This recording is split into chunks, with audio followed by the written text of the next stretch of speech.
Dear students, welcome to the Edu Master YouTube channel.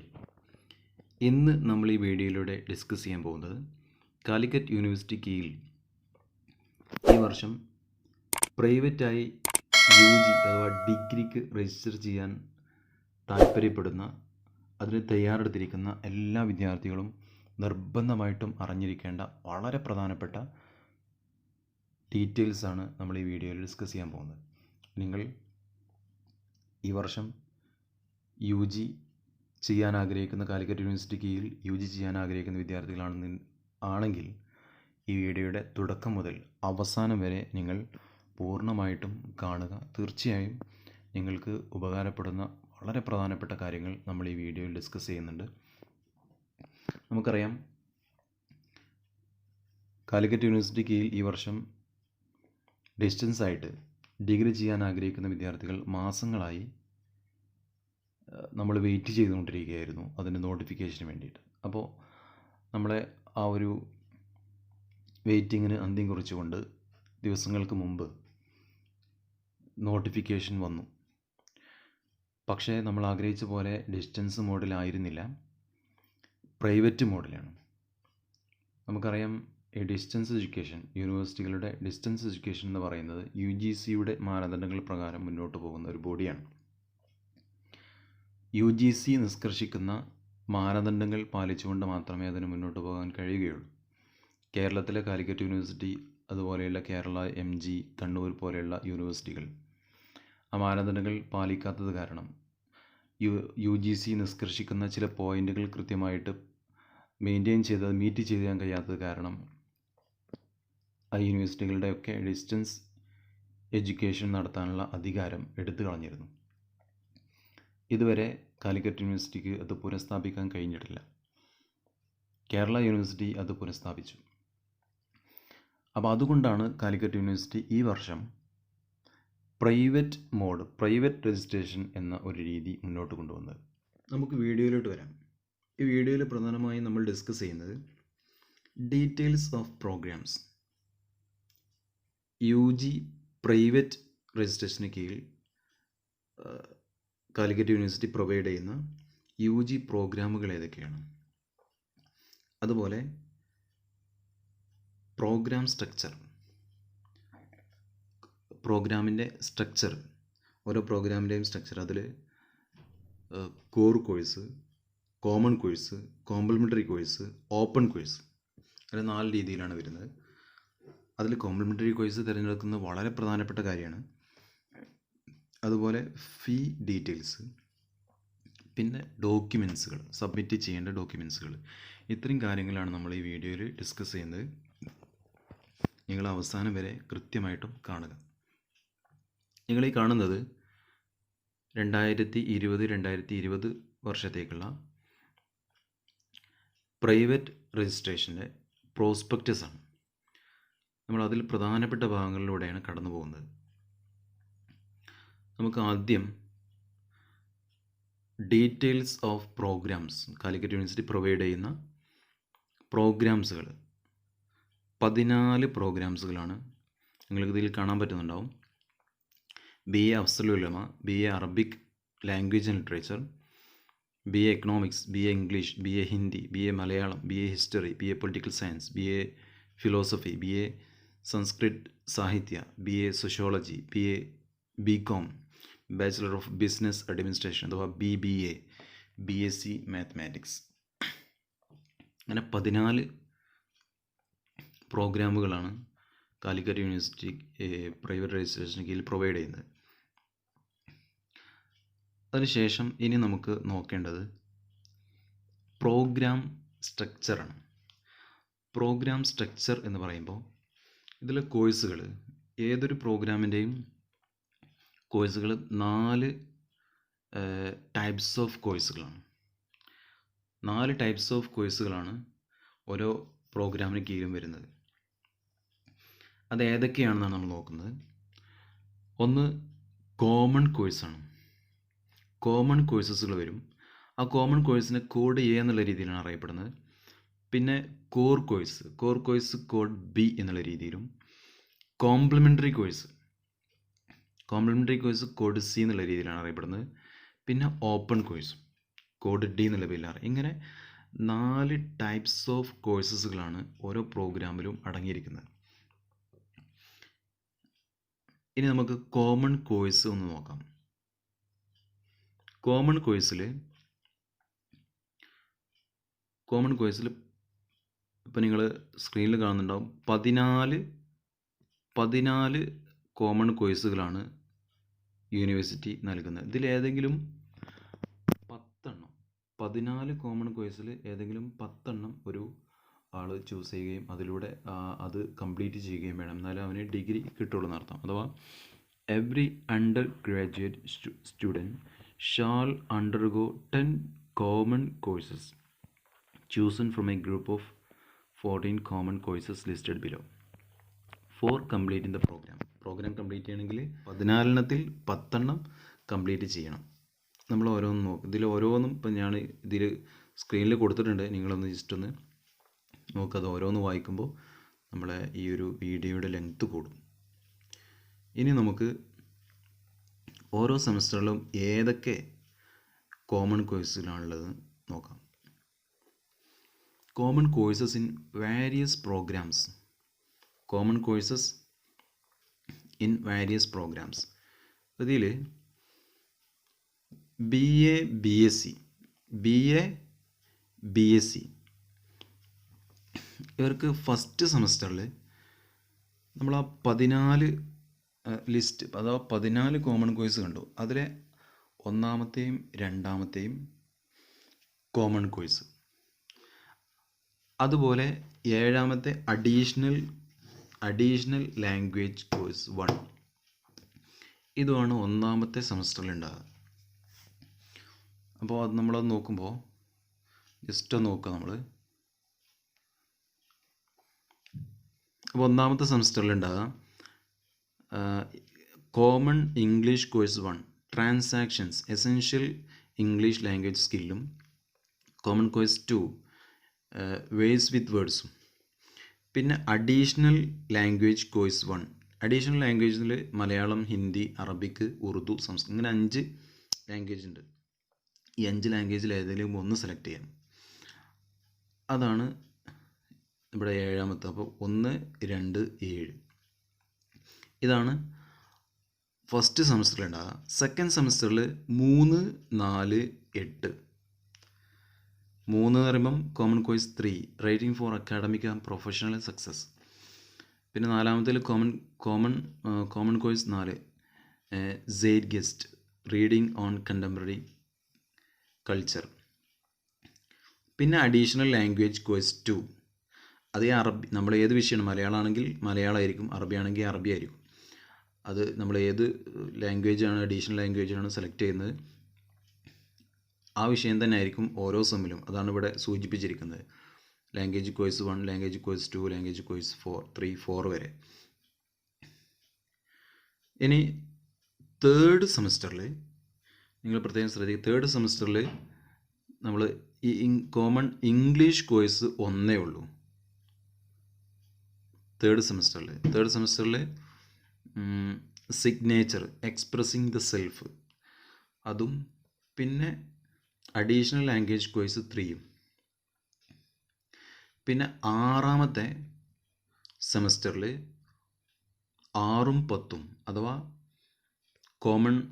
Common English course 6, അത് സ്പെക്ട്രമാണ്, literature and contemporary issues. പിന്നെ additional language 4ഉം ഒക്കെ അറബി. നമ്മൾ അറബി ആണെങ്കിൽ അറബി, മലയാളം ആണെങ്കിൽ മലയാളം, ഹിന്ദി ആണെങ്കിൽ ഹിന്ദി, അങ്ങനെയാണ് വരിക. ഇതാണ് BA BSc പ്രോഗ്രാമുകൾക്കുള്ളത്. എന്നാൽ BComനും BBAക്കും ഈ കോമൺ കോഴ്സിൽ ചെറിയ വ്യത്യാസമുണ്ട്. അതിൽ സെമസ്റ്റർ 1ലും സെമസ്റ്റർ 2ലും ഒരു മാറ്റമില്ല. പക്ഷേ സെമസ്റ്റർ 3ൽ മാറ്റങ്ങളുണ്ട്. അഥവാ അവർക്ക് ഇംഗ്ലീഷ് കോഴ്സുകൾ, കോമൺ ഇംഗ്ലീഷ് കോഴ്സ് ഫസ്റ്റിലും സെക്കൻഡിലും മാത്രമേ വരുന്നുള്ളൂ. പിന്നീട് അവർക്ക് ജനറൽ കോഴ്സ് 1 ആണ്, ബേസിക് ന്യൂമറിക് സ്കില്ല്. അതുപോലെ 12ാമത്തായ ജനറൽ ഇൻഫോർമാറ്റിക്സുമാണ് വരുന്നത്. പിന്നെ ഫോർത്ത് സെമ്മിൽ 13ഉം 14 അഥവാ entrepreneurship development, banking and insurance. Okay, അപ്പോൾ ഇത് ഇവർക്ക് പ്രത്യേകമായിട്ടുള്ളതാണ്. അപ്പോൾ ഇത്രയും കാര്യങ്ങളാണ് നമ്മൾ കോമൺ കോഴ്സുമായി ബന്ധപ്പെട്ട് മനസ്സിലാക്കേണ്ടത്. ഇനി നമ്മൾ details of specialisation for BCom and BBA. BCom BBAക്കും സ്പെഷ്യലായിട്ട് വേറെ ചില ഒരു കോഴ്സും കൂടെ ഉണ്ട്, സ്പെഷ്യലൈസേഷൻ. അഥവാ BComന് finance, banking and insurance, cooperation, computer application. അതുപോലെ BBAക്ക് ഫിനാൻസ്, മാർക്കറ്റിംഗ്, ഹ്യൂമൻ റിസോഴ്സ്. ഇതിലേതെങ്കിലും ഒരു വിഷയം അവർക്ക് സ്പെഷ്യലൈസേഷനായിട്ടുണ്ടാവും. എന്ന് വെച്ചാൽ BComന് ഒരു സബ്ജക്റ്റ് എക്സ്ട്രാ ഉണ്ടാവും എന്നർത്ഥം. BComനും BBAക്കും ഒരു സ്പെഷ്യലൈസേഷൻ സബ്ജക്റ്റായിട്ട് എക്സ്ട്രാ ഉണ്ടാവും. ഇനി details of complementary courses, BA, BCom, BBA, mathematics programmes. ഇത് വളരെ പ്രധാനപ്പെട്ടാണ്. നിങ്ങൾ ഈ കോംപ്ലിമെൻ്ററി കോഴ്സ് തിരഞ്ഞെടുക്കുമ്പോൾ നിങ്ങൾ ഏറ്റവും പ്രധാനമായിട്ട് മനസ്സിലാക്കേണ്ട വളരെ പ്രധാനപ്പെട്ടുള്ള കാര്യങ്ങളാണ് ഇതിൽ പറയുന്നത്. കോംപ്ലിമെൻ്ററി കോഴ്സ് തിരഞ്ഞെടുക്കുമ്പോൾ ആദ്യം മനസ്സിലാക്കേണ്ട കോംപ്ലിമെൻ്ററി കോഴ്സ് 2 ടൈപ്പാണ്. ടൈപ്പ് 1 ഉണ്ട്, ടൈപ്പ് 2 ഉണ്ട്. ടൈപ്പ് 1 കോംപ്ലിമെൻ്ററി കോഴ്സ് എന്ന് പറയുന്നത് സെമസ്റ്റർ 1ലും സെമസ്റ്റർ 4ലുമാണ് ഉണ്ടാകുക. അതിൻ്റെ എക്സാം, അത് പഠിപ്പിക്കപ്പെടുന്നതിൻ്റെ എക്സാം ഉണ്ടാകുന്നത്. എന്നാൽ ടൈപ്പ് 2 കോംപ്ലിമെൻ്ററി കോഴ്സ് എന്ന് പറയുന്നത് സെമസ്റ്റർ 2ലും സെമസ്റ്റർ 3ലുമാണ് പഠിപ്പിക്കപ്പെടുന്നത്. അതിൻ്റെ എക്സാമും ആ സമയത്താണ് ഉണ്ടാകുന്നത്. അപ്പോൾ ടൈപ്പ് 1 കോംപ്ലിമെൻ്ററി കോഴ്സ്, ഓരോ ടൈപ്പ് 1 കോംപ്ലിമെൻ്ററി കോഴ്സിനും അതിന് കറസ്പോണ്ടിങ് ആയിട്ട് നേരെ അപ്പുറത്ത് ടൈപ്പ് 2 കോംപ്ലിമെൻ്ററി കോഴ്സ് ഉണ്ട്. അതിൽ നിന്നാണ് എന്ത് ചെയ്യേണ്ടത്, സെലക്ട് ചെയ്യേണ്ടത്. അപ്പോൾ ഒരാൾ ടൈപ്പ് 1ൽ നിന്ന് ഒരു കോഴ്സ് സെലക്ട് ചെയ്യുമ്പോൾ അതിൻ്റെ കോളം 2ൽ കറസ്പോണ്ടിങ് ആയിട്ട് ടൈപ്പ് 2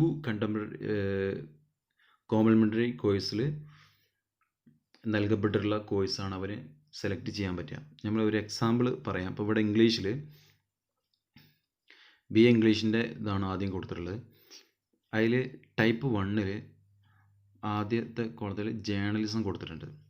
അപ്പോൾ ഒരാൾ ജേർണലിസ്റ്റ് ടൈപ്പ് 1 എന്ന് പറഞ്ഞാൽ നമുക്കറിയാം ഫസ്റ്റ് സെമസ്റ്ററിലും 4th സെമസ്റ്ററിലുമാണ് അതിൻ്റെ എക്സാം ഉണ്ടാകുക. ആ ടൈപ്പ് 1 ആയിട്ട് ഒരാൾ ജേർണലിസം തിരഞ്ഞെടുത്താൽ അതിൻ്റെ കറസ്പോണ്ടിങ് ആയിട്ട് വരുന്ന ടൈപ്പ് 2ൽ അവന് മോഡേൺ ഇന്ത്യൻ ഹിസ്റ്ററി തിരഞ്ഞെടുക്കാം, പൊളിറ്റിക്കൽ സയൻസ് തിരഞ്ഞെടുക്കാം, ഇലക്ട്രോണിക് മീഡിയ തിരഞ്ഞെടുക്കാം, ഇന്ത്യൻ കോൺസ്റ്റിറ്റ്യൂഷൻ ആൻഡ് പൊളിറ്റിക്സ് തിരഞ്ഞെടുക്കാം. അല്ലാതെ അവന് ക്രോസ് ആയിട്ട് ഇപ്പോൾ ജേർണലിസം അവിടെ തിരഞ്ഞെടുത്തിട്ട് ടൈപ്പ് 2ലെ അടുത്ത കോളത്തു നിന്നുള്ള മോഡേൺ വേൾഡ് ഹിസ്റ്ററിയോ ജേർണലിസം, പൊളിറ്റിക്കൽ സയൻസ് അതൊന്നും ഇങ്ങോട്ട് തിരഞ്ഞെടുക്കാൻ പറ്റില്ല. 2 ജേർണലിസം എടുക്കുക അല്ലെങ്കിൽ ഇവിടെ സോഷ്യോളജി എടുക്കുക, അതൊന്നും പറ്റില്ല. അപ്പോൾ ജേർണലിസം എടുത്ത ആൾക്ക് അതിനോട് കറസ്പോണ്ടിങ് ആയിട്ട് പുറത്ത് വരുന്ന ഈ ഒരു കള്ളിയിലുള്ള ഈ ഒരു കോളത്തിലുള്ള കോംപ്ലിമെൻ്ററി കോഴ്സുകൾ മാത്രമേ ടൈപ്പ് 2 ആയിട്ട് സെലക്ട് ചെയ്യാൻ പറ്റുള്ളൂ. അതുപോലെ ഇതിലിപ്പോൾ BA ഇംഗ്ലീഷിൽ ടൈപ്പ് 2ൽ തന്നെ journalism, social and cultural history of Britain, history of English literature, പിന്നെ emergence and establishment of Islam. അപ്പോൾ അതിനൊക്കെ ഒറ്റ കറസ്പോണ്ടിങ് ആയിട്ട് പുറത്തൊരു പിന്നെ ടൈപ്പ് 2ൽ 1 മാത്രമേ ഉള്ളൂ. അപ്പോൾ അതിൽ നിന്ന് നിങ്ങൾ ഏറ്റവും ഇഷ്ടപ്പെട്ട നിങ്ങൾക്ക് ഇതിൻ്റെ ഒരു പ്രധാനപ്പെട്ട ലക്ഷ്യം തന്നെ ഇപ്പോൾ BA ഇംഗ്ലീഷ് എടുക്കുന്ന ഒരാൾക്ക് അവന് പൊളിറ്റിക്സോ അല്ലെങ്കിൽ ഹിസ്റ്ററിയോ ഒക്കെ താല്പര്യം ഉണ്ടെന്നുണ്ടെങ്കിൽ ആ വിഷയങ്ങളും കൂടെ പഠിക്കാനുള്ള ഒരു അവസരമാണ് ഇതിലൂടെ നൽകുന്നത്. ഈ കോംപ്ലിമെൻ്ററി കോഴ്സ് നമുക്കിപ്പോൾ ജേർണലിസം താല്പര്യമുള്ള ഒരാൾക്ക് ജേർണലിസം എടുത്തു കഴിഞ്ഞാൽ നമുക്ക് ഈ ഒരു കോംപ്ലിമെൻ്ററി കോഴ്സ് വെച്ചിട്ട് നമുക്ക് PG നമ്മുടെ ഹയർ സ്റ്റഡീസിന് ഉപകാരപ്പെടും. അപ്പം ആ രീതിയിലാണ് നിങ്ങൾ സെലക്ട് ചെയ്യേണ്ടത്. നമ്മൾ ഇതിൽ സെലക്ട് ചെയ്യുമ്പം ഏതെങ്കിലും റെയർ ആയിട്ടുള്ള വിഷയങ്ങൾ ഒരിക്കലും സെലക്ട് ചെയ്യരുത്. ഇപ്പം മോഡേൺ വേൾഡ് ഹിസ്റ്ററി പോലുള്ള ചിലതൊക്കെ ഉണ്ടാകും, അതിനൊക്കെ മെറ്റീരിയൽസ് കിട്ടാൻ വലിയ ബുദ്ധിമുട്ട് വരും. അപ്പോൾ നിങ്ങൾ അതൊക്കെ കൃത്യമായിട്ട് നോക്കിയിട്ട് മനസ്സിലാക്കിയിട്ട് തന്നെ ചെയ്യുക. അതുപോലെ ഇതിൻ്റെയൊക്കെ സിലബസും കാര്യങ്ങളും യൂണിവേഴ്സിറ്റി സൈറ്റിലുണ്ടാവും. അതൊക്കെ നോക്കിയിട്ട് നമുക്ക് പഠിക്കാൻ പറ്റുന്നതിനാണോ എന്നൊക്കെ നോക്കിയിട്ട് മാത്രം ഇത് സെലക്ട് ചെയ്യുക. അല്ലാന്നുണ്ടെങ്കിൽ പിന്നെ എക്സാമിൻ്റെ സമയത്ത് നമുക്ക് വലിയ ബുദ്ധിമുട്ട് വരും. പിന്നെ മലയാളം, അതുപോലെ BA ഹിന്ദി, BA അറബിക്ക്, അപ്പോൾ ഇതിനൊക്കെ മലയാളത്തിനൊക്കെ ടൈപ്പ് 1 ഒരു പ്രോഗ്രാം മാത്രമേ ഉള്ളൂ. അതിന് ടൈപ്പ് 2 2 ഓപ്ഷൻസ് ഉണ്ട്. അതുപോലെ BA ഹിന്ദി അതിനൊക്കെ ഓരോ ടൈപ്പ് 2 ടൈപ്പ് 1 ഓരോന്ന് ഒറ്റ ഓപ്ഷൻസ് മാത്രമേ ഉള്ളൂ. അങ്ങനെ പലതും ഉണ്ട്. അപ്പോൾ നിങ്ങൾ എടുക്കുന്ന വിഷയം ഏതാണ് അതിനനുസരിച്ച് അത് കൃത്യമായിട്ട് നോക്കി മനസ്സിലാക്കിയിട്ട് നിങ്ങൾ വിഷയങ്ങൾ സെലക്ട് ചെയ്യുക എന്നാണ് പറയാനുള്ളത്. അപ്പോൾ ഇതിൽ ഇത്രയാണുള്ളത്. പിന്നെ അതുപോലെ ബികോമിന് എല്ലാ സെമസ്റ്ററിലും ഓരോ കോംപ്ലിമെൻ്ററി കോഴ്സ് ഉണ്ടാവും. അവർക്ക് പ്രത്യേക ഓപ്ഷനും കാര്യങ്ങളൊന്നുമില്ല. അതുപോലെ BBAക്കും അങ്ങനെ തന്നെയാണ്. ഇത്രയും കാര്യങ്ങളാണ് കോംപ്ലിമെൻ്ററി കോഴ്സുമായി ബന്ധപ്പെട്ട് നമുക്ക് മനസ്സിലാക്കേണ്ടത്. ഇനി ഓപ്പൺ കോഴ്സാണ്. ഓപ്പൺ കോഴ്സ് 5th സെമസ്റ്റർ മുതലാണുള്ളത്. നമ്മൾ പറഞ്ഞു കോമൺ കോഴ്സ് 4 സെമസ്റ്റർ വരെ ഉണ്ടാവുള്ളൂ. 4 സെമസ്റ്റർ വരെയാണ് കോമൺ കോഴ്സ് ഉണ്ടാകുക. പിന്നെ അവിടെ നിന്ന് അങ്ങോട്ട് പിന്നെ നമ്മുടെ മെയിൻ സബ്ജക്റ്റ് മാത്രമായിരിക്കും ഉണ്ടാകുക. അപ്പോൾ 5ാമത്തെ കോമൺ കോഴ്സ് കഴിഞ്ഞ് പിന്നെ 5ാമത്തെ സെമസ്റ്ററിലാണ് 5th സെമസ്റ്ററിലാണ് ഓപ്പൺ കോഴ്സ് വരിക. ആ ഓപ്പൺ കോഴ്സുമായി ബന്ധപ്പെട്ട ഡീറ്റെയിൽസുകളൊക്കെ യൂണിവേഴ്സിറ്റി സൈറ്റിൽ കൃത്യമായിട്ട് എന്ത് ചെയ്യും, ആ സമയത്ത് അപ്ഡേറ്റ് ചെയ്യും. അപ്പോൾ നമുക്ക് നമ്മുടെ കോർ സബ്ജക്റ്റ് അല്ലാത്ത മറ്റേതെങ്കിലും ഒരു സബ്ജക്റ്റ് യൂണിവേഴ്സിറ്റി ആ സമയത്ത് അപ്ഡേറ്റ് ചെയ്യുന്നതിനനുസരിച്ച് വിഷയങ്ങൾ നമുക്ക് എന്ത് ചെയ്യാം, സെലക്ട് ചെയ്യാൻ പറ്റും. ഇനി എലിജിബിലിറ്റി ക്രൈറ്റീരിയ പറയുന്നുണ്ട്. അതിൽ പ്രത്യേകിച്ചൊന്നും ഇല്ല, മാർക്കോ അങ്ങനെയൊന്നും പ്രത്യേകിച്ചൊന്നും പറയുന്നില്ല. ഇതിൽ ഹയർ സെക്കൻഡറി എക്സാമിനേഷൻ പാസ്സാണ്, എലിജിബിൾ ഫോർ ഹയർ സ്റ്റഡീസ് എന്നുള്ള രീതിയിൽ ജസ്റ്റ് പാസ് മതി. പാസ് ഉണ്ടെങ്കിൽ തന്നെ ഒരാൾക്ക് ഡിഗ്രി ചെയ്യാൻ പറ്റും എന്നുള്ളതാണ്. അതിൽ HSC അതുപോലെ അതിനോട് ഈക്വലൻ്റ് ആയിട്ടുള്ള CBSE അതുപോലെ മറ്റു ബോർഡുകൾ ഒക്കെ അതിൽ പിന്നെ അത്തരത്തിലുള്ള ബോർഡുകളിൽ നിന്നൊക്കെ പാസ്സായ ആളുകൾക്ക് ചെയ്യാൻ പറ്റും. അത്തരം കാര്യങ്ങളൊക്കെയാണ് അതിൽ പറയുന്നത്. പിന്നെ എലിജിബിലിറ്റി റൂൾസുകളാണ്. അതൊക്കെ നമ്മൾ നേരത്തെ പറഞ്ഞ പോലെ പ്രത്യേകിച്ച് മാർക്കിൻ്റെ കാര്യങ്ങളൊന്നും പ്രത്യേകിച്ച് ഇതിൽ പറയുന്നില്ല. അപ്പോൾ നമ്മൾ അതിൽ നിന്ന് ഇനി നമ്മൾ ഫീ ഡീറ്റെയിൽസിലേക്കാണ്. ഫീ ഡീറ്റെയിൽസിൽ പ്രൈവറ്റ് രജിസ്ട്രേഷൻ ഫീ ആയിട്ട് 1500 രൂപയാണ്. പിന്നെ മെട്രിക്കുലേഷൻ ഫീ ആണ്. മെട്രിക്കുലേഷൻ ഫീ എന്ന് പറഞ്ഞാൽ യൂണിവേഴ്സിറ്റിയിൽ ഫസ്റ്റ് ടൈമായിട്ട് രജിസ്റ്റർ ചെയ്യുന്ന ആളുകൾക്കാണ് 115 രൂപയാണ്. പിന്നെ റീമെട്രിക്കുലേഷൻ ഫീ എന്ന് പറഞ്ഞാൽ കാലിക്കറ്റ് യൂണിവേഴ്സിറ്റിയിൽ നിന്ന് മൈഗ്രേറ്റ് ചെയ്ത് പോയി വേറെ യൂണിവേഴ്സിറ്റി പോയി പിന്നെ അവിടെ നിന്ന് തിരിച്ചു വരുന്ന ആളുകൾക്ക് 170 രൂപ. ഇപ്പോൾ രണ്ടും കൂടി അടക്കേണ്ട ആവശ്യമില്ല, ഒന്നെങ്കിൽ 115 അല്ലെങ്കിൽ 170, വേറെ യൂണിവേഴ്സിറ്റി പോയി ഇങ്ങോട്ട് തിരിച്ചു വന്ന ആളാണെന്നുണ്ടെങ്കിൽ. പിന്നെ റെക്കഗ്നിഷൻ ഫീ എന്ന് പറഞ്ഞാൽ യൂണിവേഴ്സിറ്റി മറ്റു സ്റ്റേറ്റിലെ യൂണിവേഴ്സിറ്റി മറ്റു സ്റ്റേറ്റിലെ ബോർഡുകളിൽ നിന്നൊക്കെ ക്വാളിഫൈ ചെയ്ത് വന്ന ആളുകൾക്ക് റെക്കഗ്നിഷൻ ഫീ എന്ന് പറഞ്ഞിട്ട് ഒരു ഫീ കൊടുക്കേണ്ടി വരും. സ്വാഭാവികമായിട്ടും കേരളത്തിലുള്ള ആളുകൾക്ക് അതിൻ്റെ ആവശ്യം ഉണ്ടാവില്ല. പോസ്റ്റൽ ചാർജസ് സ്പോട്ട് രജിസ്ട്രേഷൻ എന്നുള്ള ഫെസിലിറ്റീസ് ഉപയോഗിക്കാത്ത ആളുകൾക്കുള്ളതാണ്. സ്പോട്ട് രജിസ്ട്രേഷൻ്റെ 60 രൂപയും. അങ്ങനെ ടോട്ടൽ 1675 രൂപയാണ് ആ രീതിയിൽ ഫീ ആയിട്ട് വരുന്നത്. പിന്നെ അപ്ലിക്കേഷൻ മോഡ് ഓൺലൈൻ മാത്രമേ സ്വീകരിക്കുകയുള്ളൂ. അതിൻ്റെ സൈറ്റിൽ പോയിട്ട് നമുക്ക് ചെയ്യാൻ പറ്റും.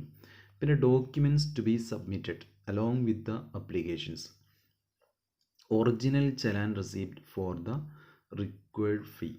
അതിൻ്റെ നമ്മൾ അടച്ച ചലാൻ്റെ ഒറിജിനൽ കൊടുക്കണം. പിന്നെ ഒറിജിനൽ ട്രാൻസ്ഫർ TC ഒറിജിനൽ വേണം. Original and copy of qualifying certificate and mark list. Qualifying certificate പറഞ്ഞാൽ +2 ആണ്, അത് +2 മാർക്ക് ലിസ്റ്റാണ് നമ്മൾ കൊടുക്കേണ്ടത്. അതിൻ്റെ ഒറിജിനൽ വേണം, കോപ്പിയും വേണം. Self attested copy of SSLC or equivalent for proof of age, നമ്മൾ ഏജ് കാണിക്കുന്നത്, അല്ലെങ്കിൽ SSLC ഉണ്ടെങ്കിൽ അതില്ലാന്നുണ്ടെങ്കിൽ നമ്മൾ പ്രൂഫ് കാണിക്കുന്ന ഒരു ഇതിൻ്റെ സെൽഫ് അറ്റസ്റ്റഡ് കോപ്പി. അതുപോലെ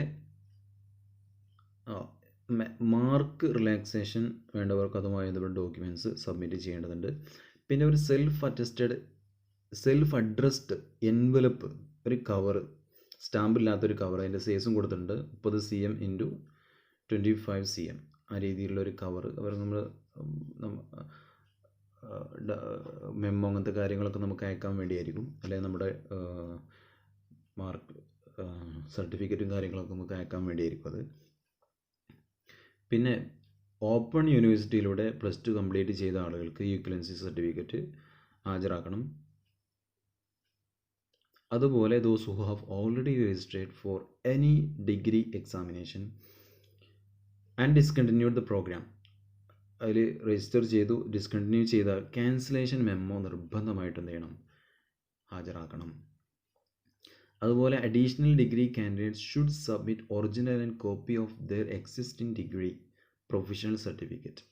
അഡീഷണൽ ഡിഗ്രി ചെയ്യുന്ന, ഓൾറെഡി ഒരു ഡിഗ്രി ചെയ്തിട്ടുണ്ട്, രണ്ടാമതൊരു ഡിഗ്രി ചെയ്യുന്ന ആളുകൾക്ക് നിലവിലുള്ള അവരുടെ ഡിഗ്രിയുടെ കോപ്പി, അതിൻ്റെ അല്ലെങ്കിൽ പ്രൊഫഷണൽ സർട്ടിഫിക്കറ്റിൻ്റെ കോപ്പി അവർ ഹാജരാക്കണം.